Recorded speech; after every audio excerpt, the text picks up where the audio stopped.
On, guys? Welcome back to the channel. Welcome to the Leave It to the Judges MMA show. This is our 307 preview. I'm with the boys, as always, Xavier and Nicholas Clark. How are you guys doing today? How are we feeling on fight week? In general, I'm feeling fucking good. About this card, you know what I'm saying? Not the best card. I feel like this was a card that they just basically threw Alex Pereira on just to salvage it a little bit, give it a little popular name value. And I feel like at this point they're kind of banking on the fact that Pereira is like damn near the biggest, the hottest star in the UFC right now. So they're basically just putting a counter, just putting a shit card around him and kind of just hoping that, like, because of him, for the most part, like, the fans will buy it. Uh, this card's very mid, in my opinion, but probably on the better side of mid, I would say, for the most part. Two There's some, title fights. I think the title fight itself we'll talk about it, but it's not going too long, is my prediction. And then now there's some good fights on this card. I think there'll be a lot of upsets. So I think they put a good card together in that case. Yeah, I think this card, I like the main card. It has some good names on the prelims, but let's get right into the main event, guys. Controversial one here. We got number 8 light heavyweight Khalil Roundtree Jr. taking on Poatan Alex Pereira. Now, obviously, like I said, he is ranked number 8. Everyone knows it should be Ankalaev, but they had some scheduling issues. Ankalaev has a fight later. What are your guys' thoughts on this main event? I think on paper, it's a perfectly fine main event. Is it deserving? No. Um, but I feel like stylistically, in terms of like a short notice fight that Pereira could, I mean, granted, I don't know how much Pereira even cares about ducking these fighters or stylistic matchups.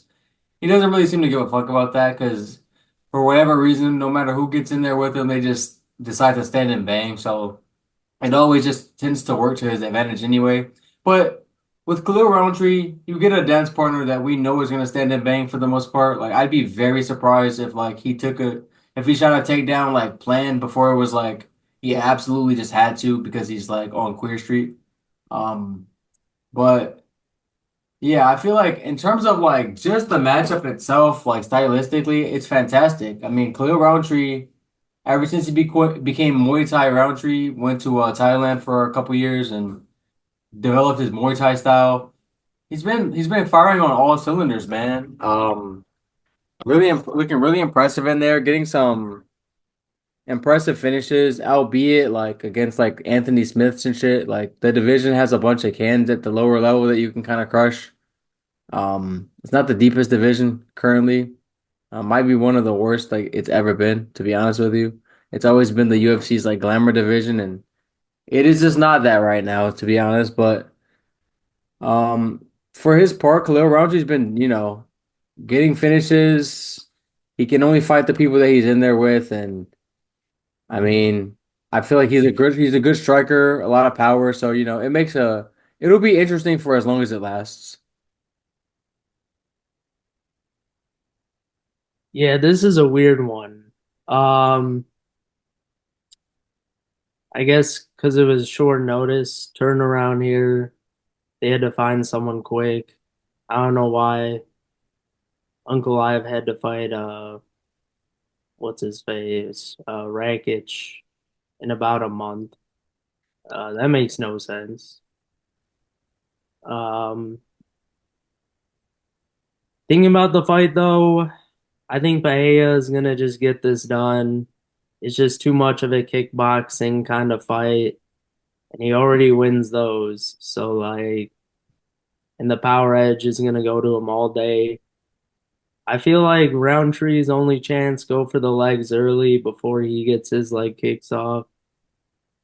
But I think it's just gonna turn into that kickboxing type of fight, and I think Bahia finishes him probably second round, maybe first. Yeah, I agree with you guys are saying.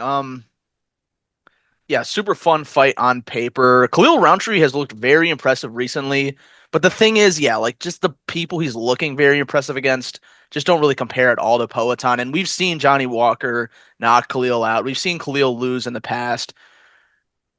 Let me know what you guys. I literally just thought of this. This might be like come fight night. This might be how do I say this? Pereira's hardest title defense because he's made the last three look very easy. Do you think this is going to be a challenging fight in the cage? I think Potan's going to knock him out, but like, how much adversity is Khalil going to give him? Because Hill and Yuri didn't give much. I would say the bar is low. That's really like I feel like Khalil Roundtree doesn't have to do that much to like become the biggest threat, and I think he's very capable of that. Khalil Roundtree's become very technical recently. He has good leg kicks himself. Powerful guy. We've seen the infamous oblique kick, the knee stomp. So he has some vicious weapons that he's like not afraid to employ in there. And I also think that we've seen Pereira get chinned and we've seen Roundtree. We know he has the power to chin people. So granted, like I'm pretty sure the Anthony Smith chin and the Pereira chin, the Stone chin, um, very different, but I think Khalil Roundtree does have the power and the tools necessary that to potentially win this fight. Um, so I think that like too many people are like looking past him and counting him out completely, and like I don't see it that way. Like for all Pereira's dominance, he has not looked invulnerable. We've seen him knocked out before. We've seen him rocked. We've seen him clipped a couple times, but even though that usually ends up with people getting fucking flatlined because when they think that they have him clipped and they make a mistake, boom, like all it takes is one punch and you're fucked. So I definitely by no means would favor Roundtree, but I think that stylistically this could be the best like as far as how it plays out in the cage, it could be the most competitive matchup that he's had. Outside of Izzy, of course. Yeah, I would agree with that.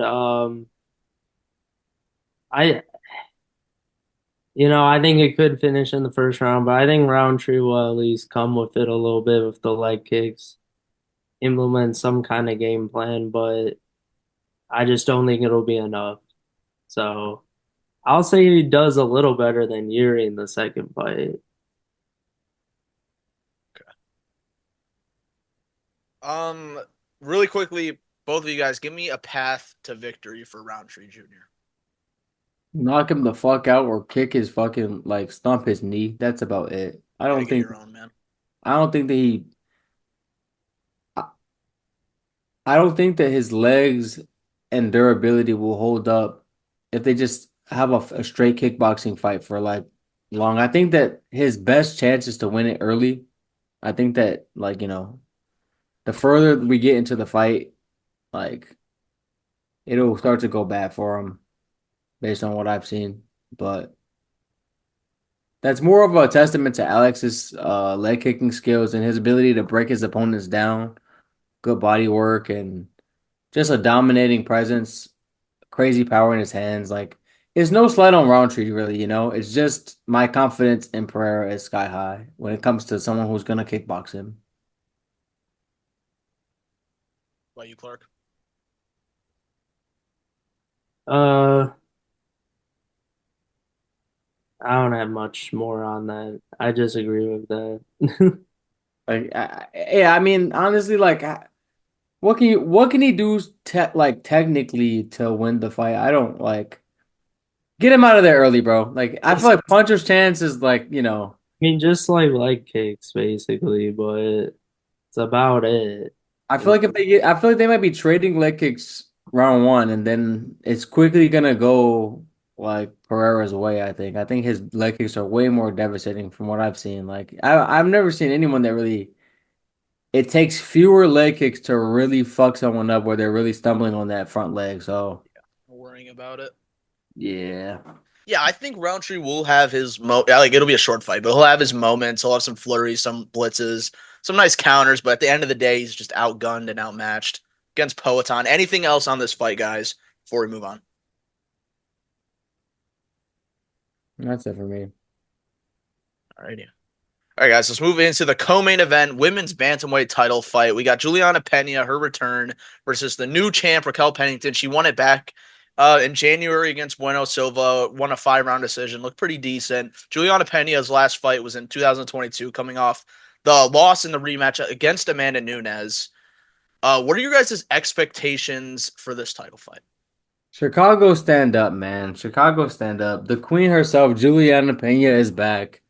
Here we go, man. This is the battle of the fucking second place. That's what I like to call it because we all know that my girl, Kayla Harrison, coming for whoever wins this bitch.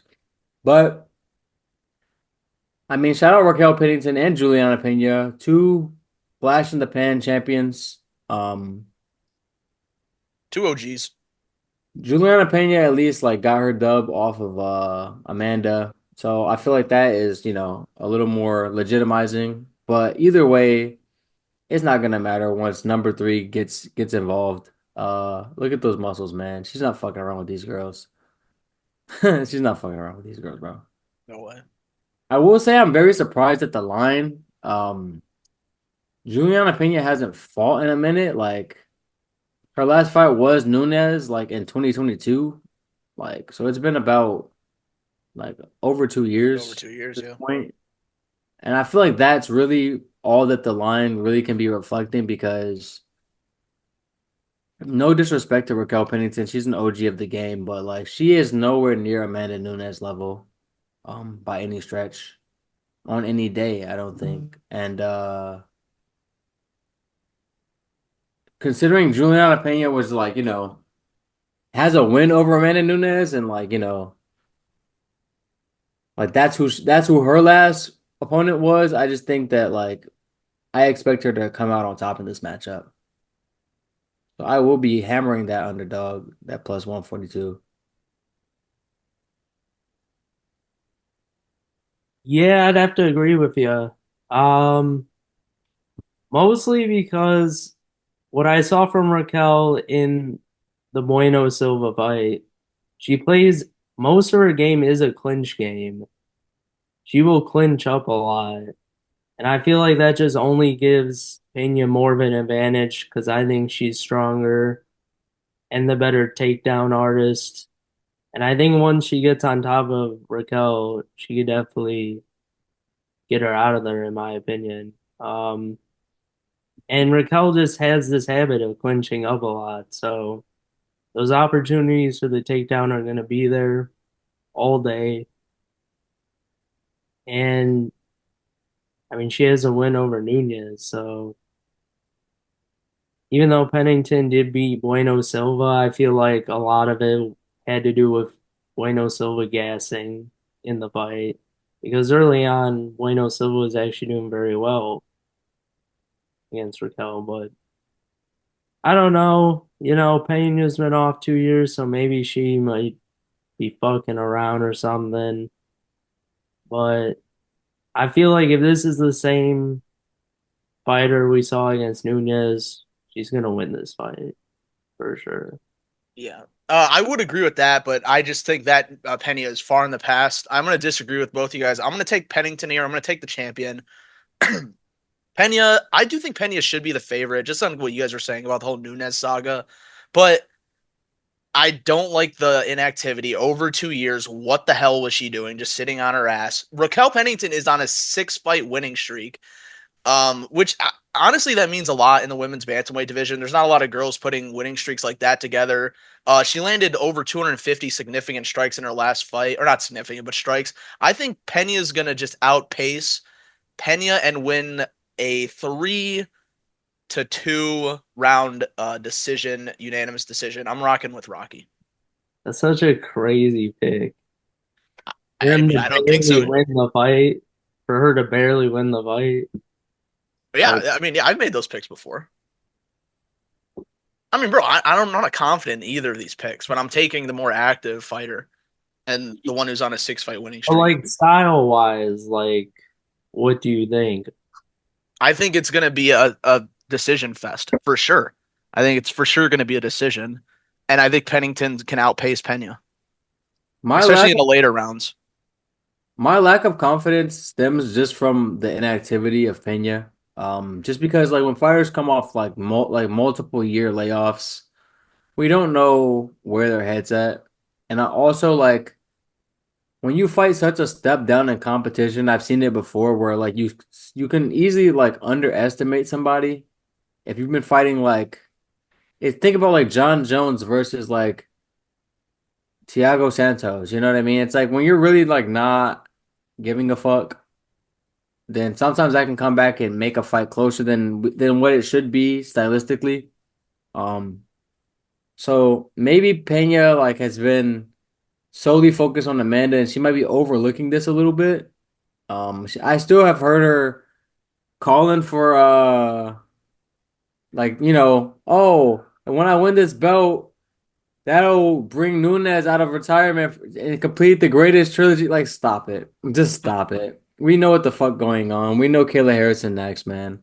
You better be worried about that challenge, to be honest, because that might be an even worse challenge for her, to be honest. Like, Kayla Oh, Harrison gonna body her ass. yeah, for sure. This fight is literally Leon versus Bilal. It's a placeholder. Placeholder. Exactly. I like that. Got's gonna go in there and probably knock him out. First punch, probably. Probably. All right, though. Obviously we already talked about it. The winner will get Kayla Harrison or Vieira. Who knows? Or Maybe Vieira. Vieira. Yeah, Who or knows? Vieira. Who knows? Who knows? But yeah, let's move on, guys, to the feature fight. We got Jose Aldo versus Mario Bautista. Bautista on a 6-fight winning streak is a minus 150 favorite. Jose Aldo, coming off that dub in Brazil against uh what was his name? Who did he just beat? Uh, Martinez. Looked very clean in that fight. That was his comeback from retirement. What are you guys' thoughts on this matchup and Aldo's chances against a surging Bautista? um, I think Aldo has a chance. Experience. We seen in his last fight, like he's still Aldo. He's not hit that point where he's like, I'm not saying he's like the 100% prime version of himself, but he's had like a slow decline as opposed to like a fall off, such as like a Tony Ferguson. Um, I will say though, Bautista has been doing the best work of his fucking career recently. I thought that Blackshear was gonna be a hard fight for him. I thought that Ricky Simone was gonna beat him. And he beat the shit out of Ricky Simone. So Yeah. that really put me on notice personally for him. They put him on my radar because I hold Ricky Simone in like a decently high regard. Um, so the way he like beat the fuck out of him and just didn't even make that look very competitive, I was very surprised. So I think that I feel like Bautista's the rightful favorite, but like you cannot count out Jose Aldo, and he did look pretty good against Martinez. Granted, like Martinez is not the best of the best competition necessarily, but even against Marab, like Aldo was holding his own. He wasn't getting like as Russell fucked as the rest of these guys. So I just feel like outside of that loss, like he's which obviously Marab the champ now, and he's been doing everyone else a lot worse than he did Aldo. So I mean, you can't really fault him for losing to that machine of a man, but I mean, yeah, I feel like it's a great fight. Um, my heart's telling me Aldo, but my head might say Batista might have a little too much for him at this stage. But I'm gonna go with fucking my heart, man. Sometimes you just gotta trust the heart. I'm gonna go with Jose Aldo to win this shit, man. Decision. yeah, I'm also going Aldo. I was very impressed by the comeback against Jonathan Martinez, who I believe was on a streak of his own going into that fight. And just totally kind of beat the crap out of him for 3 rounds. Was ahead the whole way. Didn't look like he missed a step since he's been gone. He looked quick out there. I just with Bautista. if he can out, if he can get him on the ground, I think he can definitely win the fight. But Aldo might just be too big for him to get him Yeah, down. really And I, quickly, Clark. Oh, sorry. That's a good point, Clark. I feel like now a lot of people bring that up. Jose Aldo looks really healthy at 135. He looks really good, like I think that, physically. I think that he's one of the guys that just didn't cut a lot of weight to make featherweight his whole career. And so like this is really the first time we're seeing him cut weight, um like cut probably like a decent amount of weight for himself. But he's basically finally doing what everyone else does in the whole sport that we watch and love, you know what I mean? I think it was pretty evident like versus like a Dillashaw, like how Dillashaw looked when he went down two weight divisions, like he looked like shit. Like Looks he like a looked zombie. a zombie, a skeleton, whatever you want to call it, like the real Skeletor, like TRT Skeletor, like it's crazy. But yeah, I just feel like Jose Aldo is finally just employing that size advantage, weight bullying shit that everyone else has done their whole career, and like he deserves it. Like, it's working out for him. So, I mean, even though like I feel like he didn't go down out of pure like desperation as like some of these other guys do, you know? So I feel like he's like he has a good build for this weight. He has a good size advantage for this weight class. I also think Blackshear beat Bautista when they fought. It's It was close. close. Yeah. It's really close. Uh, but I'm gonna agree with both of you guys. I'm taking Aldo also by decision. Ooh. That, And I'm very surprised that we all agreed on that because I thought that that was like a contrarian pick for real, but I had Aldo 2 weeks ago when I saw this matchup, hell yeah. especially since he's the underdog too. Ooh. You can't help but root for Aldo, man. He's just so lovable. Root for him, man. Like, man, that's my childhood, and I feel like the more he does in the sport, the more it just like gasses Connor up. Sometimes I think like that. Sometimes I think like MMA math. Like, if one of my favorite fighters has beat a guy, like it's like for example, like the more Piotr Jan just dominates other people, then that makes Sean look better, even if he's never fought those people specifically. It's That's true. like we have to just. I know MMA math doesn't really work, but we all are guilty of doing it. Like, you know what I mean, mentally. It's iffy. Yeah, it works sometimes. It Jan's works sometimes, fighting but Figueiredo. I That's feel such like a banger. I feel like it's inevitable that we're gonna like compare. Like, for example, if someone loses to Anthony Smith and other people don't lose to Anthony Smith and they're gonna fight, I'm like, yeah, you're the kind of guy who loses to Anthony Smith. Like, you gotta like who was that? Victor Petrino? I will never pick that Yeah, man. And I mean, like, he could win some fights, but it's like It's just chalked. he's chalked, bro. he, She's chalked. You lose to he Smith, you're chalked. you're chalked, bro. It just is what it is. All right, though, guys. Let's move on. I feel like we're not gonna talk about this one a lot either. Minus 900. Kayla Harrison, 17-1, taking on Ketlin Vieira, plus 600, 13, 14-3. Uh, Xavier, why don't you start us off with this one? I know you're a big Harrison guy. Hold on, where's my fucking wallet? Hold on, hold on, I gotta do a demonstration, man. Hold on. Where's my debit card? All right, take my fucking money. I'll fucking put my whole bank account on this one. On the Okay. minus 900. On the minus 900, man. Damn near bet that down to like a TKO or a sub, man. This is ending and it's ending inside distance, in my opinion. Yeah, Kayla Harrison, what can I say? She's the Incredible Hulk to these ladies. She's Habib. She's fucking the boogeyman. She's the boogie woman, man. El Kukui, the real El Kukui. Like, let's be honest. Like, I don't see any way Ketlin Vieira stays on the feet for 5 rounds and does not get continuously taken down and beat the fuck up on the ground against Harrison. Just the way that Harrison looks next to these girls, just the way her back and arms look.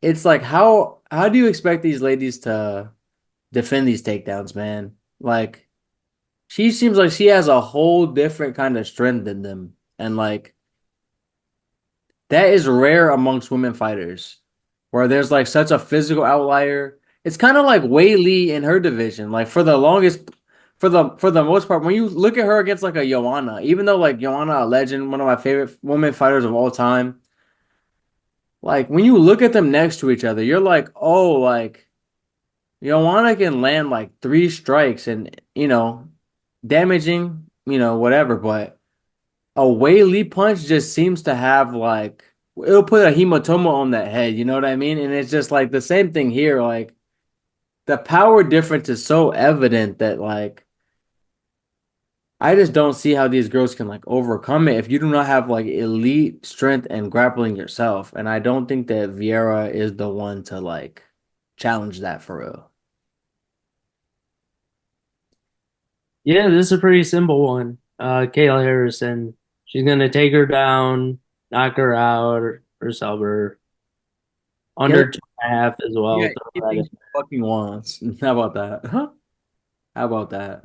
Yeah. She Um, she looked so impressive against Holly Holm. and I feel like Kaylin Vieira hasn't fought in like 2 years either. When's the last time she's fought? And Let me to be check. honest with you, Holly Holm is one of the stronger women in women's MMA. Like she's always been like Oh, it didn't She didn't fought I last year. hate to say this, man, but when she beat Ronda the first time, I remember I was pissed and thinking she was like a man, bro. I was like, dead. how does a woman get this muscle tone? Because at the time we had never seen anything like that. We were like, what is this physique? This Adonis physique on this woman. Like I was like, this is not fair. Like, and to be honest with you, in recent years, Holly Holm has leaned on her strength. As she's gotten older, she's relied less on her striking skills and more on her clinch work and just out muscling these girls, holding up against the cage and just winning rounds. And even she got bodied. Like, if there's anyone who I thought could like in just this, not even in the grappling, but just in the strength department, like kind of be comparable, it's her. Like physique for physique, and Kayla Harrison bodied her. So it's like, yeah, I didn't expect her to get bodied that easily. And Kayla Harrison really had her way. So I don't think that there's much hope for any of these girls not named Amanda Nunes. Definitely. Yeah, Kayla should get the title shot from the winner. I'm sure there's going to be some drama the night of. But let's move on to the first fight of the main card. It's an interesting one. We got Kevin Holland versus Roman Dolidze. Dolidze is an underdog, which I find kind of surprising. Clark, why don't you start us off on this matchup and who you're going with and why? Uh, I don't know if I have a pick here. I'm gonna slightly lean Kevin Holland. Uh, he's coming off the what's his face? Armbar? No. Fight? No, Yeah, Oleski. MP. Oh, was Oh, an oh, MVP no, that was the fight before that, and then he got an armbar. against who? Oh, let me see. Mikael Oleski. Oh yeah, Ola Oh, the Shafir. Jacek? Yeah, Yeah. that's a solid win. Um, so I'll slightly lean his way. He's definitely the better striker of Did the he get two. clipped before that though? Did he get clipped and then like once it hit the ground, subbed him? Am I remembering that right? I don't remember. I do remember he got a nasty armbar. Hmm. I just don't think Dolidze has the striking. He got the shit beat out of him by Imavov. And if Brendan Allen can win a round off that man, then you get the shit beat out of you by him, then that's just crazy to me. So I feel I've been off Dolidze. I think he has pretty good jiu-jitsu itself. Um, I think he's very good once he gets it to the ground, and he's gonna need to in this fight.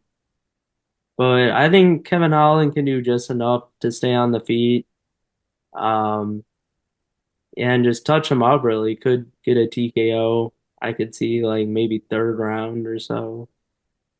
But I don't know. It could kind of go either way. Honestly, I feel like this could be another upset easily. Yeah, this one's very hard to call. I'm gonna go with Holland, but like with every Holland fight, you don't know which Holland you're gonna get in there, and that is my problem with this man. That's what makes picking any of his fights, even one that may sound like a layup, you don't know how he's gonna come in. I've seen him look like a future champ, and I've seen him look like a journeyman, you know? Like he doesn't care, like he's in there for a paycheck. Kind of phoning it in a little bit. So I think that unless he comes in like malnourished or like just drained or sick or, bad weight cut, injured, I think that this is his fight to lose. Roman Dolce's last fight was against who? Oh, Anthony fucking Lionheart Smith, Lion Cub Smith. So We all picked Anthony Smith.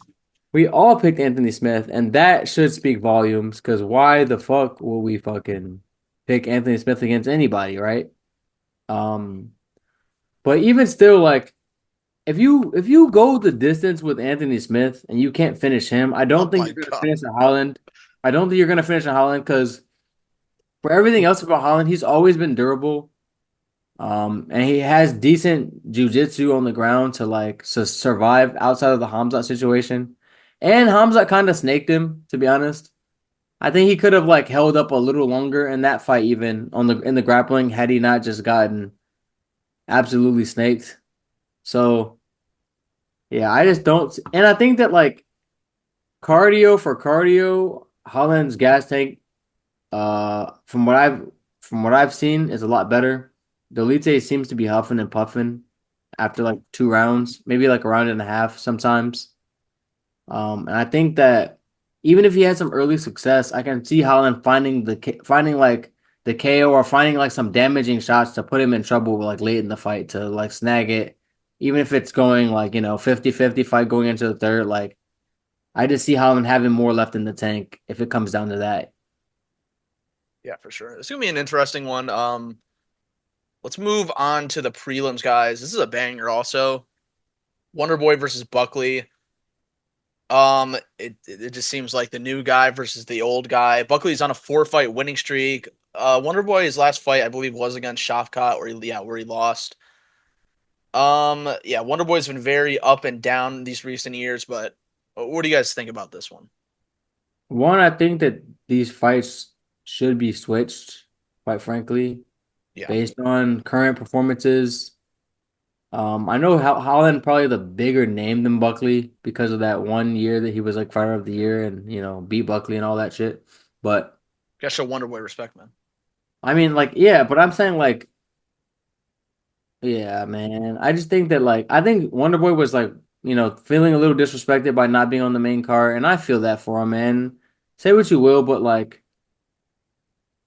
he may not be the Wonder Boy of old, but he still handily beat Holland. Even granted, Holland had a bum hand, broke his hand in like round one, but he still beat him. Gotta leave off talking about Wonder Boy Buckley.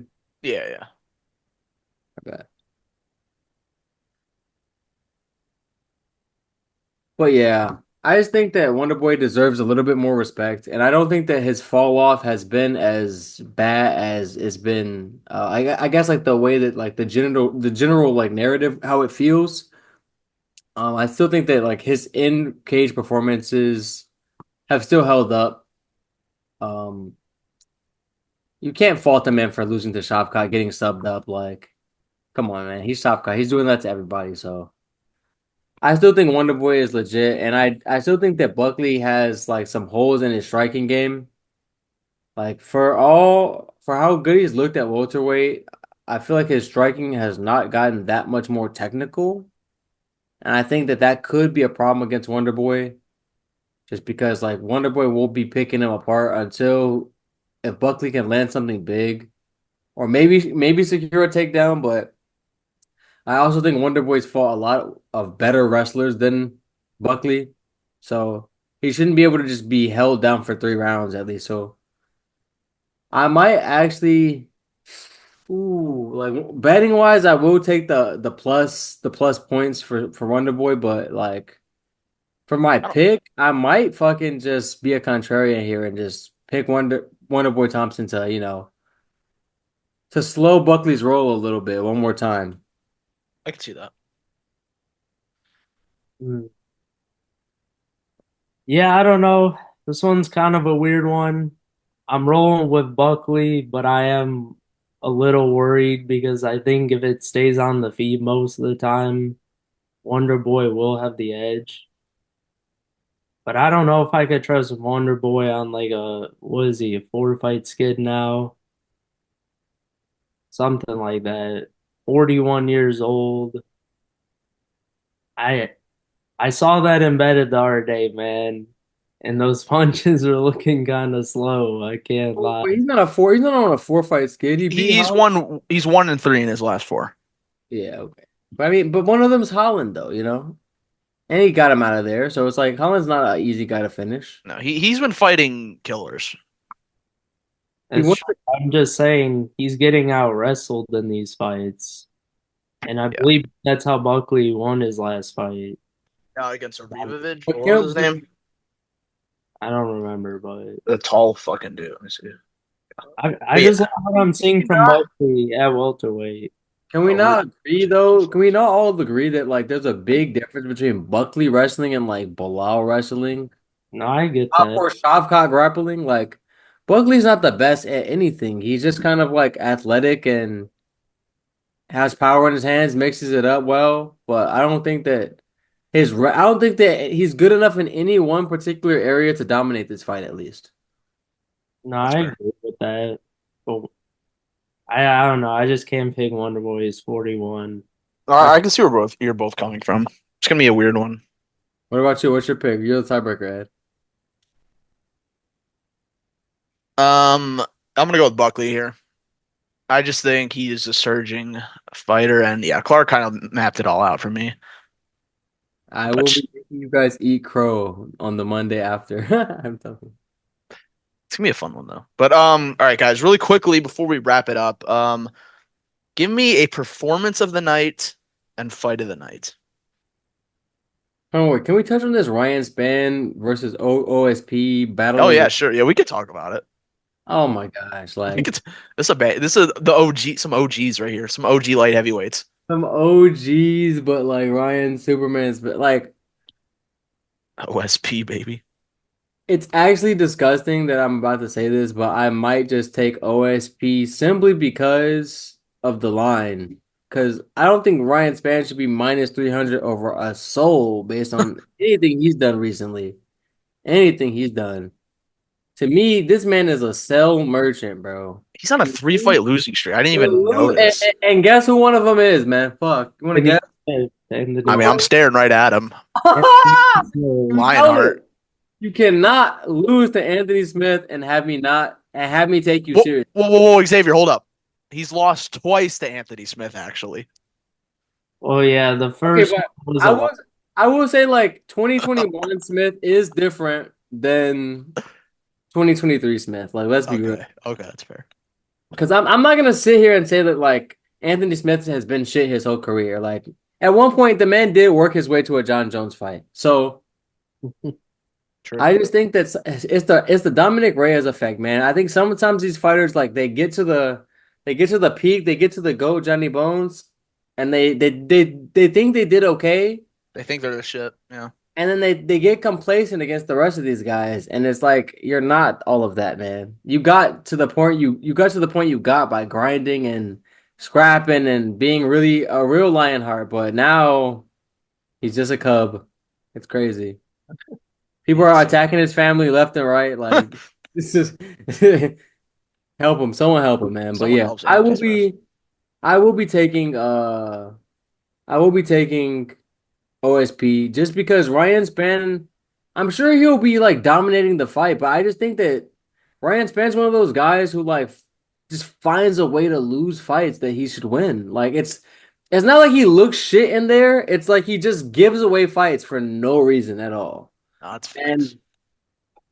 for OSP, like how shit he's looked recently, like he does have power in his hands. I don't think Ryan Spann has the most cardio, and I can just see like he might just get a Von Flue choke or some shit. Like I don't know, like Out of that nowhere. I don't Absolutely out of know. nowhere. Just get a Like, random choke. Ryan Spann might have him like full mounted and like just get subbed from the top. Submit. Yeah, no, for real. I don't even know, man. But I just had to address this fight before we wrap this up, just because like I just don't. Yeah, I don't believe in him. So I'm gonna be taking OSP, not as my official prediction, because I don't know how you could pick against. I don't know how you could pick OSP. Um, but I will be betting on him for some low units because throw a Why not? fiver on him or something just for shits and gigs. But I fuck yeah, with that. I have to take advantage. And then real quick, I wanted to address the fact that like, damn, like how far has Carla Esparza fallen, bro? Like I feel like the UFC kind of getting a little disrespectful with this shit This sometimes. is her retirement fight. She announced it and all that. I'm saying we couldn't do Cookie Monster a little bit more justice. Like I get it. She's not the most like entertaining fighter in there, but like she is a former champ, bro. Can we not show these former champs like a little more respect? Like I would have put her at minimum above the span fight. Like what are we doing here, bro? I mean, Like she's won 4 of her last 5. yeah, I don't get the placement of these cards sometimes, man. I don't think that like they think everything through properly, but hey, shout out to Cookie Monster, man. Cookie Monster Esparza, former champ, man. She reached the pinnacle, man, against all odds. She just ran into a bigger buzzsaw than her. Yeah. You know what I mean? Like she was bound to lose that belt when she got it. Shouldn't have got it in the first place. But Rose, Rose, but Fuck hey, Rose. Bug Rose that day. Like Fuck Rose. she was bugging that day. She wasn't doing shit, but she was just staring at her with the bug eyes, bro. Like, huh? Huh? No, she was off something. Yeah, yeah. Perk Rose, but hey, shout out Cookie Monster as far as the man. I just wanted to shout her out before we ended the Oh video. yeah, taking on Pennington, who is Tisha Torres, now Tisha Pennington, which is Raquel's wife. Yeah, So, it's a double loss. but yeah, really cool. You guys give me a performance and a fight of the night, both of you. Fight of the night, I'm going to go probably Aldo Batista. Yeah, that's what I was leaning for fight of the night. Yeah. Clark for fight Uh, of the night. eh, I don't know. I'll go Wonder Boy Buckley. That was gonna be my second one too. And then performance, I'm gonna rock with Gayla Harrison. Kayla Harrison or Pereira. Yeah, both of them. Both of them. Yeah, I taking think they'll give Kayla performance of the night and they'll give Alex like KO of the night probably. You agree, Clark? Kayla or yeah. Pereira? Okay. Well, anyways, thank you guys so much for watching this video. Thank you for all the interactions and views recently. It means the world to us. We're gonna have plenty of more content coming out. Check out the TikTok. Hopefully, Keep we'll have some short. commenting, y'all. Keep Yes, commenting. keep commenting. Man. We love to engage with you guys, man. Especially on the TikTok. I be talking my shit with you guys in the comments. So I love it. I love it, man. Yeah, we love the banter. It's nothing personal. But anyways, thank you so much for giving us your time of the day. Let us know what you agree with and disagree with in the comments. We'll catch y'all in the next one. Peace. Peace.